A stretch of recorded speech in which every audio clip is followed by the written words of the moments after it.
دوستو، آج ہم آپ کو زمین پر موجود ایک ایسے جزیرے کا نام بتائیں گے جو سارا سال برف سے ہی ڈھکا رہتا ہے۔ جی ہاں دوستو، انٹارکٹیکا دنیا کا پانچواں بڑا براعظم ہے جو بحر ہند اور بحر اقیانوس کے مابین واقع ہے۔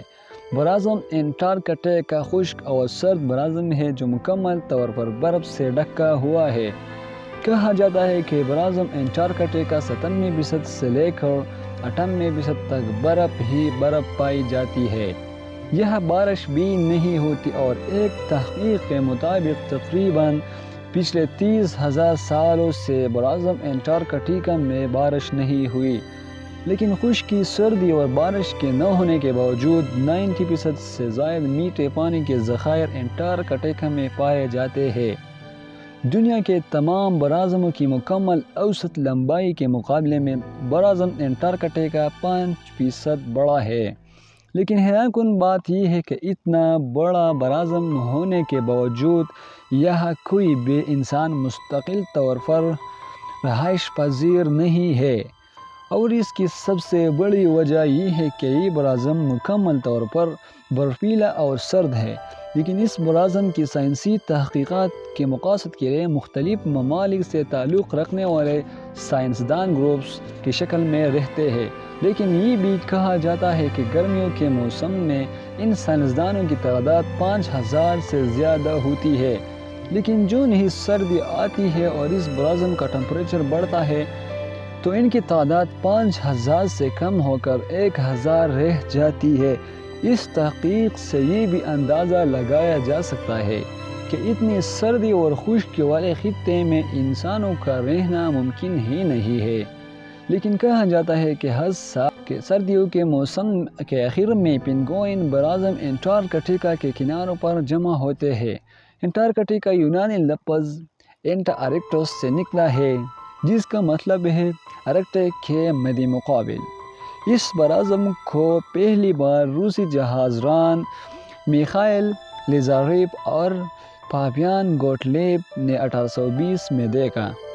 1959 میں 12 ممالک کے درمیان میں معاہدہ انٹارکٹیکا پر دستخط ہوئے، جس کی بدولت یہاں عسکری سرگرمیاں اور معدنیاتی کان کنی کرنے پر پابندی عائد کی گئی، اور سائنسی تحقیق اور براعظم ماحولیات کی حفاظت کے کاموں کی حوصلہ افزائی کی گئی۔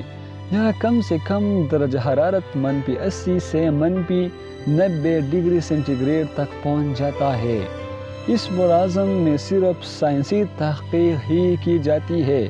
پاکستان اس سائنسی تحقیق میں اس وقت شامل ہوا جب پاکستانی سائنسدانوں نے 18 جنوری 1991 کو یہاں جناح انٹارکٹیک پر سائنسی تجربات اور ریسرچ اسٹیشن قائم کرنے کے لیے پاکستانی سائنسدانوں اور مہم جوئی کی ٹیم 12 دسمبر 1990 کو کراچی سے کولمبیا لینڈ نامی جہاز میں روانہ ہوئی تھی۔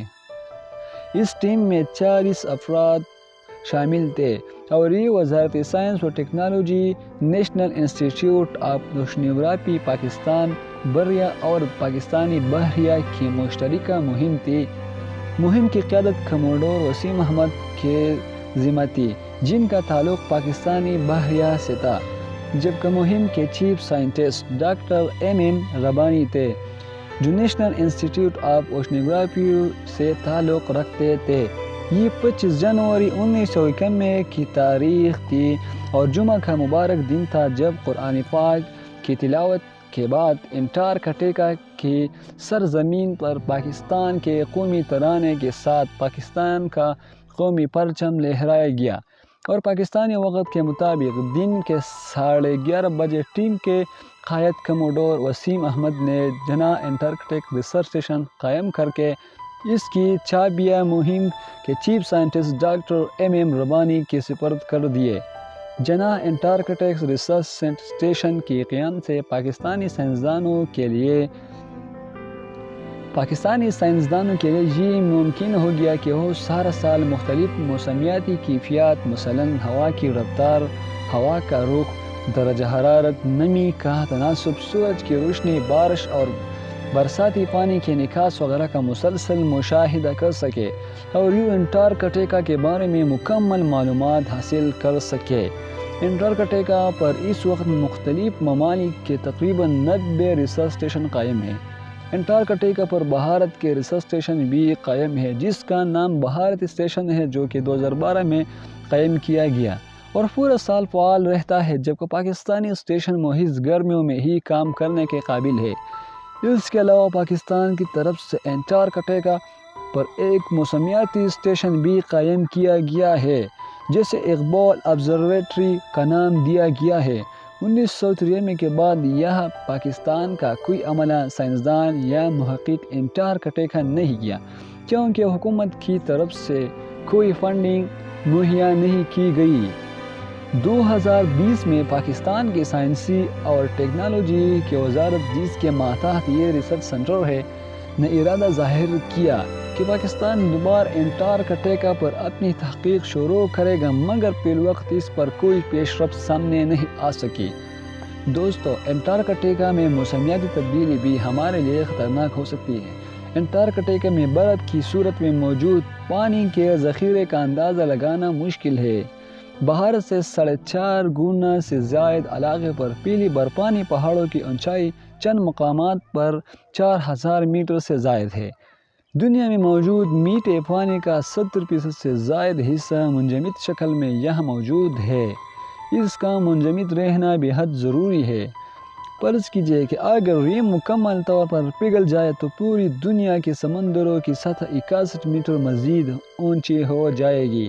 ظاہر ہے یہ بات ممکن نہیں، لیکن گلوبل وارمنگ کے سبب ان برفانی پہاڑوں میں بتدریج پگھلاؤ ضرور درج کیا جا رہا ہے۔ مغربی انٹارکٹیکا میں موجود سوارٹ گلیشیئر یہاں موجود بڑا گلیشیئر ہے۔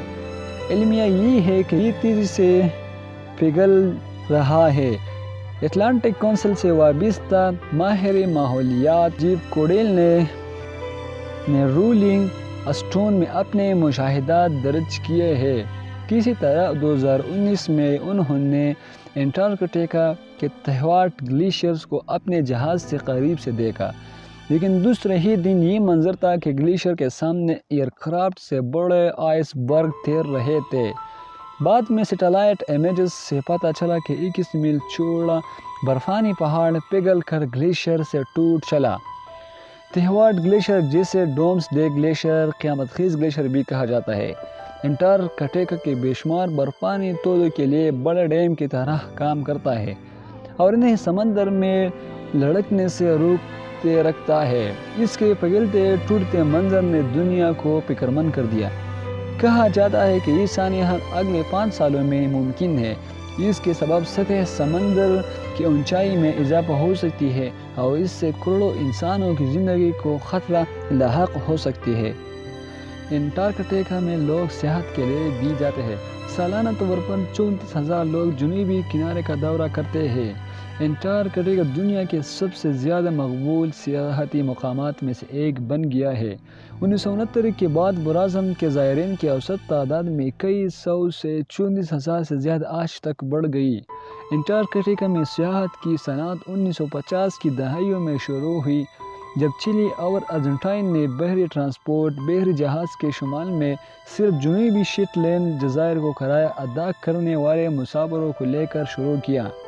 ممکنہ خطرات کے باوجود انٹارکٹیکا کے سیاحت میں اضافہ ہوا۔ IAATO کے مطابق 34,354 مسافروں نے 2012 اور 2013 کے درمیان براعظم کا دورہ کیا۔ امریکیوں نے 10,677 زائرین کے ساتھ سب سے بڑا حصہ ادا کیا۔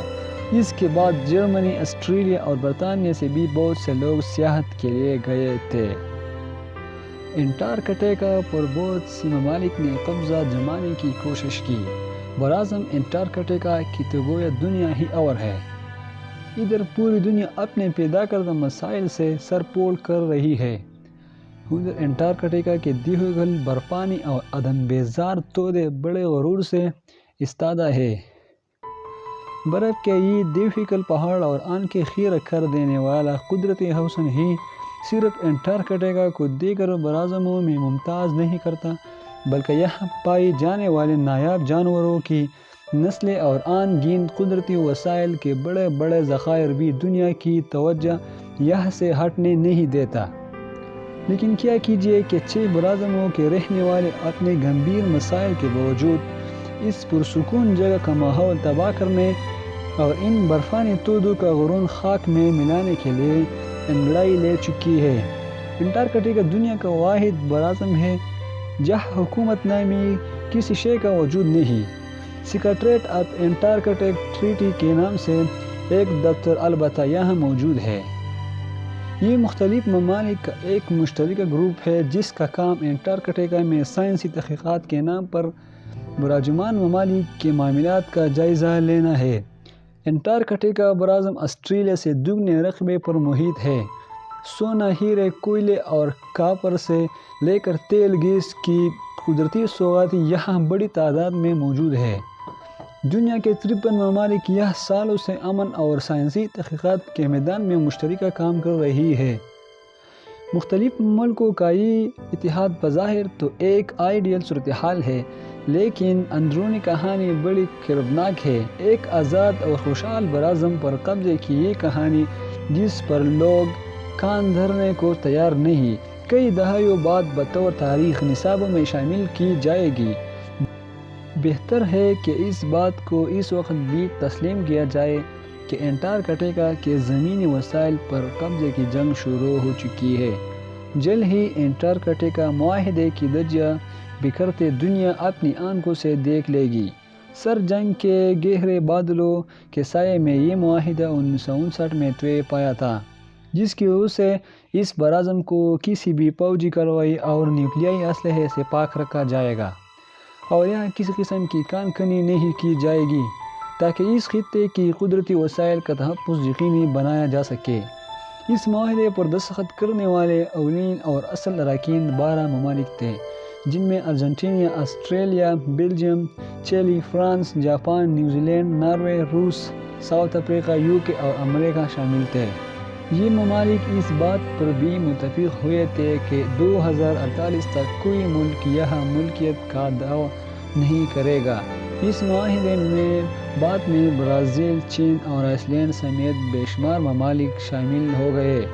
یہ تعداد 12 سے 53 تک جا پہنچی۔ انٹارکٹیکا میں قدم جمانے کی خواہشمند اقوام کی حرص بحری نگاہیں یہاں کے وسائل پر ایسی جمی ہوئی ہے کہ انہوں نے بلا چو و چرا اس معاہدے کی پابندیوں کو قبول کر کے ڈیرا ڈال لیا، لیکن اب انہیں اس معاہدے کی پابندیاں بری طرح گل رہی ہے اور 2048 تک کا انتظار ان کے لیے سوہانی روح بنتا جا رہا ہے۔ دوستو، امید کرتا ہوں آپ لوگوں کو یہ ویڈیو پسند آئی ہوگی۔ اگر آپ اس طرح کے انفارمیٹیو ویڈیو دیکھنا چاہتے ہو تو ہمارا چینل سبسکرائب کریں اور بیل آئیکن پر کلک کریں۔ Thank you.